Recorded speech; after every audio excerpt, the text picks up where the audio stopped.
আল্লাহ পাক রব্বুল আলামিন বলেন, তিনি মানুষ থেকে দূরে গিয়ে একটি স্থানকে উনি গোসলের জন্য নির্বাচিত করেছিলেন, নির্ধারণ করেছিলেন। ফারসালনা ইলাইহা রূহানা ফাতামাসসালা লাহা বাশারান সাবিয়্যা।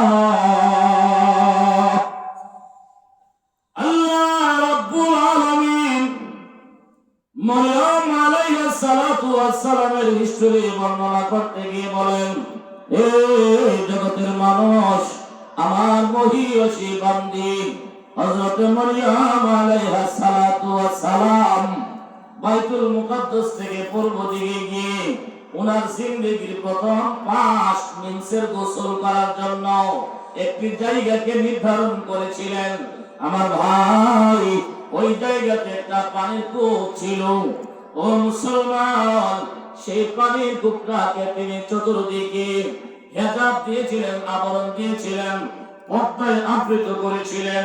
মুসলমান, আল্লাহ রাব্বুল আলামিন বলেন, যখন নাকি হযরত মরিয়ম আলাইহিস সালাতু ওয়াস সালাম গোসল করার জন্য প্রস্তুতি নিলেন, قالت إني أعوذ بالرحمن منك إن كنت تقيا। আল্লাহ রাব্বুল আলামিন ইরশাদ করেন, ফারসালনা ইলাইহা রূহানা। আমি আল্লাহ রাব্বুল আলামিন আমার বান্দি মরিয়মের কাছে আমার ফেরেশতা জিবরাইল আমিনকে পাঠাইলাম। আমার ফেরেশতা জিবরাইল আমিনকে পাঠাইলাম মরিয়মের নিকট। ফাতামাসসালা লাহা বাশারান সাবিয়্যা। আমার জিবরাইল ফেরেশতা একজন পরিপূর্ণ মানব আকৃতিতে মরিয়ম আলাইহিস সালাতু ওয়াস সালামের দরবারে যায়। আমার ভাই, যেই মাত্র হযরত মরিয়ম আলাইহিস সালাতু ওয়াস সালাম দেখতে পাইলেন, হঠাৎ তিনি লজ্জায় নিজের পরিবারের নিকট গোসল করতে পারে নাই। লজ্জায় পড়ে অনেক দূরে নির্জন এলাকায় গোসল করার জন্য গেলেন। সেই জায়গাটাকে আবার পর্দা দিয়ে আবৃত করলেন, চতুর্দিকে তিনি পর্দা টানালেন। আমার ভাই, সেখানে হযরত মরিয়ম আলাইহিস সালাতু ওয়াস সালাম গোসলের জন্য প্রস্তুতি নিলেন। এমনি হঠাৎ করে মরিয়ম থাকা দেখে মরিয়মের সামনে একজন সুদর্শন যুবক হাজির হয়ে গেছে।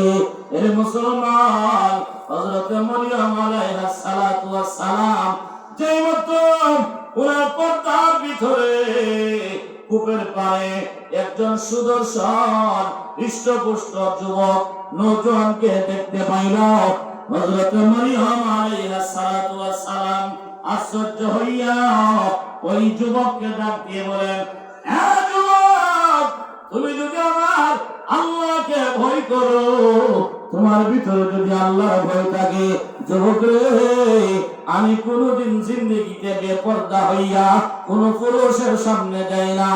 এই যুবক, তুমি যদি আল্লাহরে ভয় করো, আমার আল্লাহকে যদি তুমি মানো, তুমি এই মুহূর্তে আমার সম্মুখ থেকে দূরে চলে যাও। আমার ভাই, হযরত মরিয়ম আলাইহিস সালাতু ওয়াস সালাম মনে করেছিলেন তিনি একজন দুনিয়ার মানুষ। কথা বলেন ঠিক কিনা? মরিয়ম